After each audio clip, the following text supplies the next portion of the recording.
Yeah, well, let's talk about these plays. I mentioned that they come out of the liturgy. I did a little bit of reading about that. So these biblical pageants that we'll be talking about, and we're particularly going to be talking about the English tradition of these, but they existed in late medieval France, Spain, and Italy as well. From my understanding, they derived from earlier Latin liturgical plays, which themselves grew out of these 10th century tropes. Hmm. And that term will be familiar to people who know about the history of sacred music. But tropes were these kind of chanted dialogues used at times like Easter and Christmas, and they were sort of like these. They began as these localized kind of elaborations that were inserted into the standard liturgical chants, both elaborating the text and elaborating the music, and they eventually got bigger and bigger until they became like independent songs or motets. But there were these introit tropes, in particular at Christmas and Easter, which became dialogues. And the most famous of these apparently is that the Quem Quaeritis, whom do you seek, in the Easter introit, Right. which reproduces the dialogue between the Marys and the angel at the empty tomb of Exactly. Christ. Hmm. And so I guess that these eventually developed outside of the liturgy into mystery plays or liturgical plays. But it was interesting reading about the tropes, just Googling a little bit, because apparently, they also developed into various forms of entirely secular song. I read some Catholic Encyclopedia article. Maybe it was the article on tropes. I can't remember what article it was, but they had a interesting quote from one Reverend Walter Howard Frere. He says, "For the musician, the whole story is full of interest. For the tropers, meaning that the books in which the tropes were written down, practically represent the sum total of musical advance between the ninth and the 12th century, all new developments in musical composition failing to gain admission into the privileged circle of the recognized Gregorian service books were thrown together so as to form an independent musical collection supplementary to the official books." And that's quite interesting. Now, there's all sorts of, mentioning the development of secular song. Of course, secular song exists in the Middle Ages, but is much less documented. So we know it exists, but we have much less of it than the liturgical stuff that was written down and preserved by the church. And what I also read is similarly in secular drama, there was secular drama such as Robin Hood plays and things like that, but little of that survives as well. And as long as I'm talking about different parallel art forms sort of growing out of the liturgy, I might as well mention, the carol tradition as well. I did a whole long episode on the Hmm. history of carols in England, which were not just a Christmas phenomena. They were, No. covering the whole cycle of the year. And there were secular carols as well, just, carols about springtime and things like that. So, it's quite interesting. And when you learn about the carols and then you learn about the miracle plays or the mystery plays, then you start to get a picture of the fabric of life as a whole and the fabric of the arts as they developed, increasingly independent of a sacred context, although often still religious in nature. So it's quite fascinating to study these things and see the connections between them.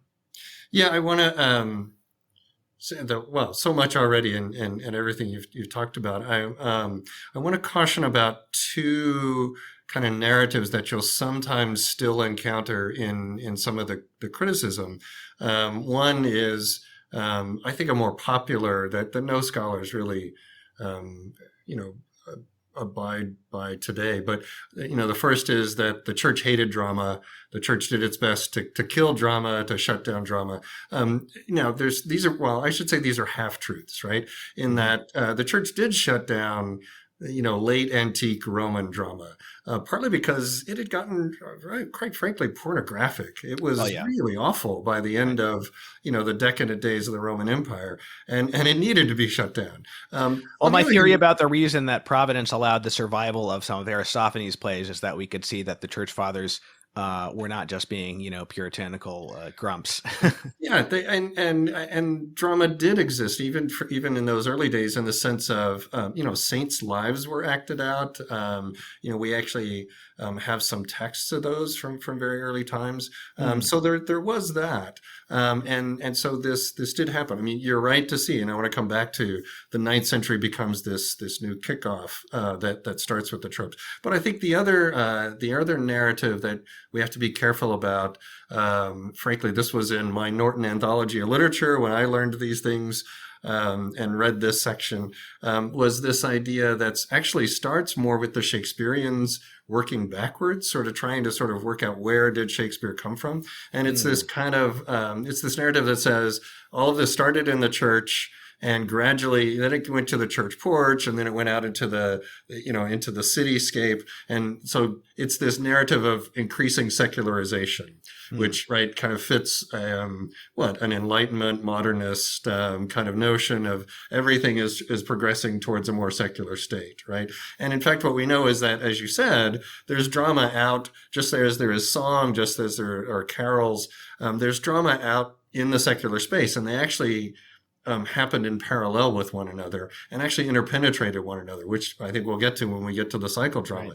Right. There were mummers' plays, and there were feasts and jugglers and verbal jousts and maid Morris dancing and things like that. That was purely secular. That happened alongside. So we don't have to buy into this modernist notion that Shakespeare comes from this wonderfully secularizing thing of getting away from Christianity, getting away from the church.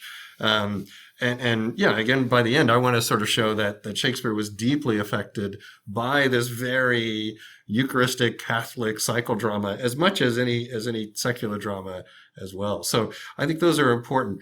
Yeah, the wonderful thing is to then begin. We do have now. You're right.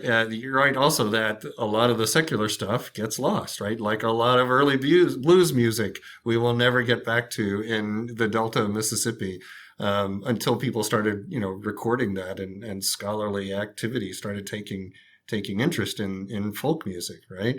But it starts with these tropes. And I think for a lot of your listeners, maybe the best way to understand what the tropes were, the kind of surviving thing is we have these sequences, right? And you go during Holy Week and right, large feasts and after the epistle, right? We have, and everybody sort of says, oh, why do we have these sequence things? Well, that's the holdover from these longer sequences and tropes that we would have quite often in the church. Right. They And were at a certain point they were eliminated, perhaps because they were becoming too locally variable, or I mean, I don't know the details of the history, but maybe they were just getting out of hand a little bit. and then there was this sense of actually beginning to act them out. Right. To dramatize them in those moments. And as you say, one of the first was the quem caritis, right? Whom do you seek, right? And that begins acted out. And then there were Christmas, right? To the shepherds, whom do you seek in Praesepe? On Ascension, right? Who do you seek up above in the stars? Mm. And so these begin to be acted out. And in class one day, we have our Cistercians across the street, and I had Stephen Gregg, this tremendous Cistercian, in my class, and I said, "Can you bring over a thurible today? Can you just bring a thurible to class?" And he's like, "Why?" And we brought, and we realized, right, in the gifts of the Magi, there would be this procession, and the church was, had a kind of sacred space that was being used, right? And the procession would be, and they'd be sensing with the thurible, acting out the Magi coming to the manger. And I paused, and I had the students act this out of class, and I paused for a minute, and I said, "Hold on a minute, what's that?" And they said, "Well, that's a thurible." And I said, "No, it's not. It's gold, frankincense, and myrrh." And well, no, it's a thurible. And I said, aha, that's exactly it, right? At that little moment, we're making that transition from a liturgical procession into drama. So you can see this thurible as both. It is at once, right? You look at it from one angle, it's a thurible, and we're having a procession and we're sensing. You look at it from another angle, and now it's become a dramatic object. It's become a prop. And that's that beautiful moment, I think, that we have as drama is being, as you say, sort of born again in Western culture, as these tropes are elaborated and people begin to see, like, this is kind of neat. We can actually dramatize, right? What is actually, the Mass is itself a drama, and we're making the Mass that more present by these acting out things. That, of course, is the beginning. And there are many of these different ways that liturgical drama begins to get elaborated in fascinating ways. But the explosion we want to talk about really comes in the late 14th and into the 15th century. Right. And just to continue looking at sort of the big picture of the history of these things, as this becomes more and more too elaborated so much that it can no longer really take a proper place in a liturgy, Right. this becomes more of a properly theatrical phenomenon.